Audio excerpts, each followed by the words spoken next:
Assalamualaikum warahmatullahi wabarakatuh. Pada pertemuan hari ini, Pak Rizky akan mengajarkan materi mengenai objek-objek biologi. Yang pertama adalah sel. Sel adalah unit fungsional terkecil dari makhluk hidup. Pada umumnya, sel itu bersifat mikroskopis.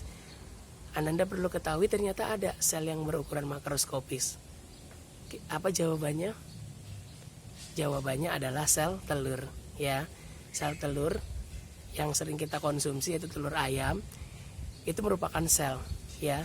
Jadi itu adalah contoh sel yang makroskopis, ya. Selain sel telur ayam juga ada sel telur burung unta, bahkan ukurannya lebih besar dari sel telur ayam, ya. Itu juga merupakan contoh sel yang makroskopis.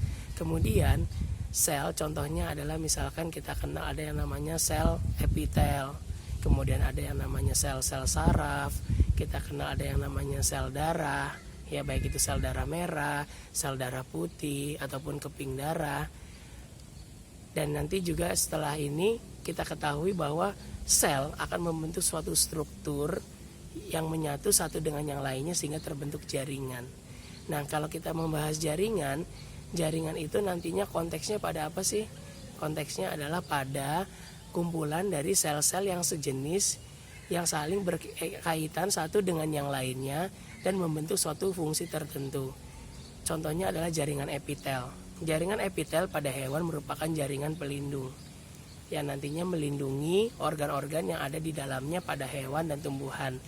Kalau pada tumbuhan kita kenal ada yang namanya jaringan epidermis sebagai pelindung untuk organ-organ pada tumbuhan. Kemudian kita bahas tentang organ.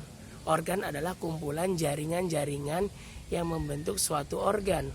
Contoh organ yang kita kenal, misalkan paru-paru, ginjal, lambung, ya, itu adalah contoh organ. Kemudian selanjutnya objek biologi yang selanjutnya adalah sistem organ. Sistem organ adalah kumpulan organ-organ yang bergabung menjadi satu membentuk suatu sistem. Misalkan contoh sistem pencernaan. Pada sistem pencernaan kita kenal ada yang namanya mulut. Kemudian kita kenal ada yang namanya kerongkongan, kemudian lambung, usus halus, usus besar.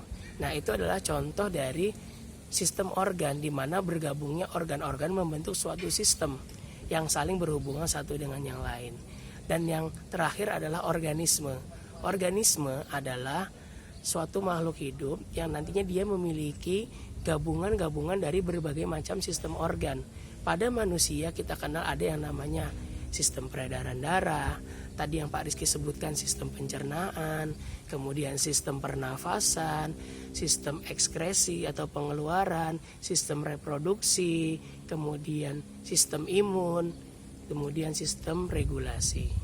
Baik, untuk topik yang membahas tentang objek biologi sudah sampai sini saja. Terima kasih Ananda sekalian sudah mau memperhatikan. Wassalamualaikum warahmatullahi wabarakatuh.